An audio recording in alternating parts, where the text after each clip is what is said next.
দেশকে যদি পুনর্গঠন করতে হয় তাহলে দেশের দল মত নির্বিশেষে, শ্রেণী পেশা নির্বিশেষে সকল মানুষকে নিয়ে আমাদের দেশকে পুনর্গঠন করতে হবে।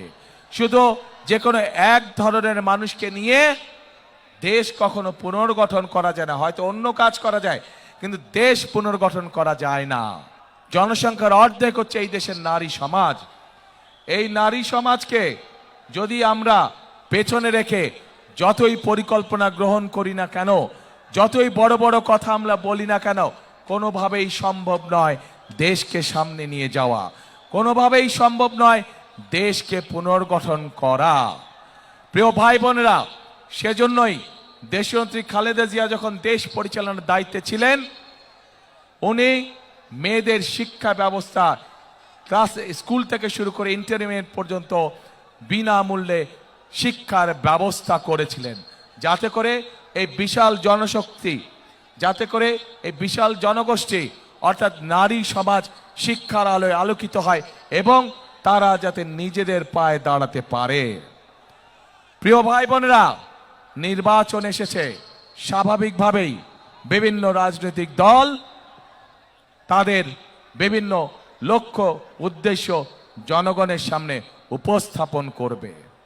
কিন্তু আমরা দেখছি একটি রাজনৈতিক দল, এই যে বাংলাদেশের অর্ধেক গোষ্ঠী নারী গোষ্ঠী, যে তাদের সম্পর্কে আমরা দেখেছি কিভাবে তাদেরকে ঘরের মধ্যে আটকিয়ে রাখতে চায়, সেই কথা তারা বলেছে।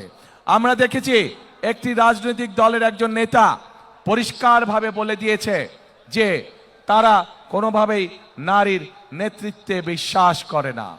আমরা দেখেছি একটি রাজনৈতিক দলের নেতা পরিষ্কারভাবে দুদিন আগে বলেছে যে যে সকল মহিলা, যে সকল মা বোনেরা কর্মসংস্থানের উদ্দেশ্যে কর্মসংস্থানের জন্য যান, তাদেরকে, প্রিয় ভাই বোনেরা, আপনাদের সামনে আমার বলতে রীতিমতন লজ্জা হচ্ছে, এমন একটি শব্দ সে আমাদের সব মা বোনদের জন্য ব্যবহার করেছে যা এই দেশের জন্য একটি কলঙ্ক স্বরূপ।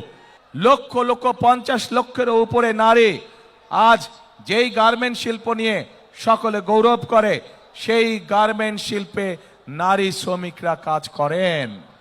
প্রিয় ভাই বোনেরা, সেটি নিম্ন মধ্যবিত্ত হোক, মধ্যবিত্ত হোক, সকল পরিবারের, কর্মজীবী পরিবারের প্রায় সকল নারী আজ সংসার পরিচালনার জন্য দ্রব্যমূল্যের যে ঊর্ধ্বগতি, সকল কিছু যে দাম ঊর্ধ্বগতি, তার জন্য শুধু স্বামী একা কর্মসংস্থান হয় না, স্ত্রীকেও পাশাপাশি বিভিন্নভাবে কাজ করতে হয় এবং তারা এর মাধ্যমে তাদের সংসার জীবন নির্বাহ করে থাকে।